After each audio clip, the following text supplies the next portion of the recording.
மகிழ்ச்சியின் சத்தம் வழங்கும் அனுதின தேவமன்னா. Voice of Joy presents Daily Manna by Reverend A. Benedict. தேவனுக்கு மகிமை உண்டாவதாக. இந்த நாளைக்குரிய அனுதின மன்னாவாக மீகா 7ஆம் அதிகாரம் 15ஆம் வசனம்.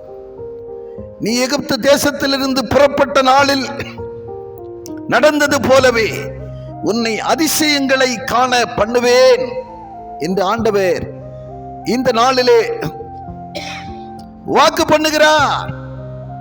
என்னை கேட்கிற அருமையான தேவச்சனமே,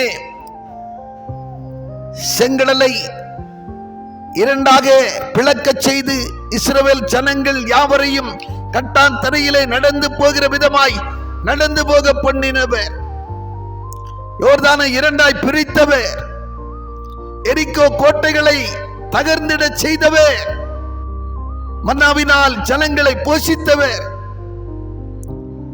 தண்ணீரே இல்லாத பாலைவனத்திலே கன்மலையை பிளந்து ஜனங்களுக்காக தண்ணீரை வரவழைத்தவர், அன்றைக்கு அதிசயங்களை காண பண்ணினவர், இன்றைக்கும் அவர் ஜீவனுள்ள தேவனாயிருக்கிறார்.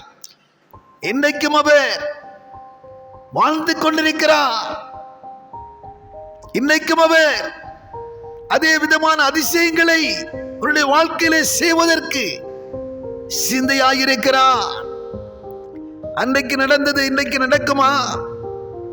அன்றைக்கு அவர் செய்தார், இன்றைக்கு செய்வாரா? இன்றைக்கும் செய்வார்.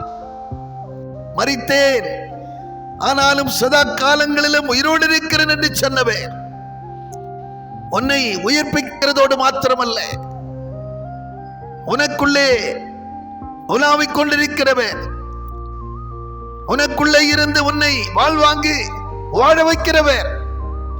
நீ எந்த காரியத்தை குறித்து சிந்தையாய் இருந்து கொண்டிருக்கிறாயோ, ஐயோ எனக்கு இப்படி ஒரு காரியம் நடக்காமல் இருக்கிறது, எனக்கு இது கிடைக்காமல் இருக்கிறது, கைக்கு எட்டுனது வாய்க்கு எட்டாமல் இருக்கிறது, எனக்கு திருமணமாகி எவ்வளவு ஆண்டுகளாகியும் ஒரு குழந்தை பாக்கியம் இல்லாமல் இருக்கிறது, வயது சென்ற என் மகளுக்கு நல்ல ஒரு துணை கிடைக்காமல் இருக்கிறது என்று சொல்லி அங்கலாய்ப்போடு மன சஞ்சலத்தோடு தவிப்போடு நீ இருந்து கொண்டிருக்கிறதை ஆண்டவர் பார்க்கிறார்.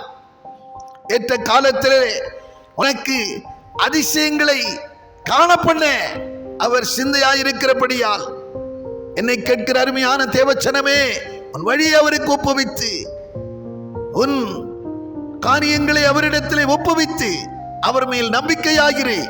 அவரே உன் காரியங்களை ஏற்பட்ட மனுஷனால் கூடாத காரியமாயிருந்தாலும் ஆண்டவர் அந்த காரியங்களை நடத்தி வைப்பார் என்கிறதிலே கொஞ்சம் சந்தேகமில்லை.